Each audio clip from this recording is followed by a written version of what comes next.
What's happening, folks? Back with another reaction, back with some more Hayashi Yuki and the soundtrack or score to Tenshi to Akuma, or Angels and Demons, a show from 2015 about cold cases and using plea bargains to get at the truth of what happened. We're going to listen to a tune that is actually the third version of the major thematic motif of the show, or of the soundtrack. That is to say, I reacted to a few months ago the first track on the soundtrack, Angels and Demons. It features the main motif. It's very energetic and driving and percussive, as well as Tenshi to Akuma, which again essentially means the same thing, and that's a deep, heavy, emotional, painful version. And then when I was listening to the soundtrack the other day, this tune that we're going to listen to, which is AD-PF, and I explained in my reaction to AZ-PK, as far as I know, there's no connection to anything that happens in the show, or at least I can't think of any acronyms or abbreviations that would be relevant. I think it's just the aesthetic quality of the letters that were chosen. Either way, yeah, this tune is the third version of the major motif. Now, I think this one plays a lot less often. Nevertheless, when it started, I was like, oh wait, yeah, so this is another version of the main motif, which I think, again, it plays in sections more than the other two. The other two are actually given a full run, often at the most dramatic parts of the episodes. This one I think is used a bit more selectively and incompletely, but it's a piano-focused version of the main theme.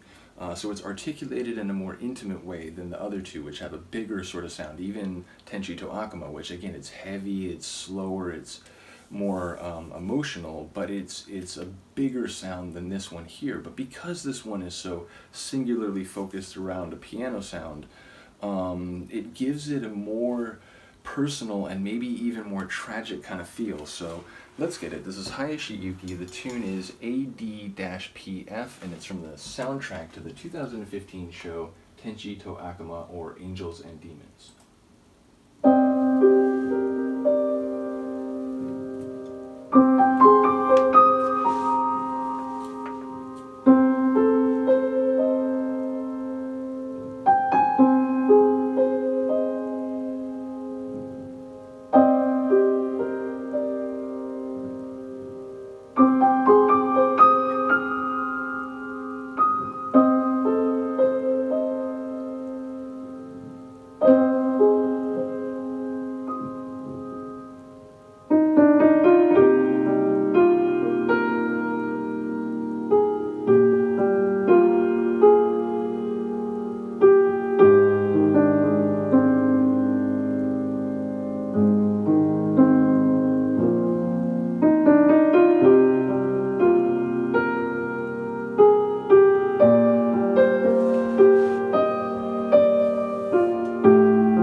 I mentioned that you could call the other two a song.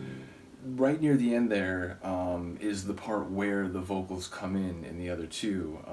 So yeah, it's a more intimate, more personal, and maybe more tragic rendering. It feels less heavy and painful than Tenshi to Akuma. It feels a bit more beautiful in its tragedy. But yeah, it's just another manifestation of a really great motif, and it makes perfect sense to me that once Hayashi Yuki found this particular melodic run, it was like, oh, like I could do this in some different ways, and this will be fantastic. Which it really becomes the main running musical atmosphere of the show in different ways. So yeah, another great tune. Shout out to Hayashi Yuki. Do let me know what you think. I will see you next time. Peace.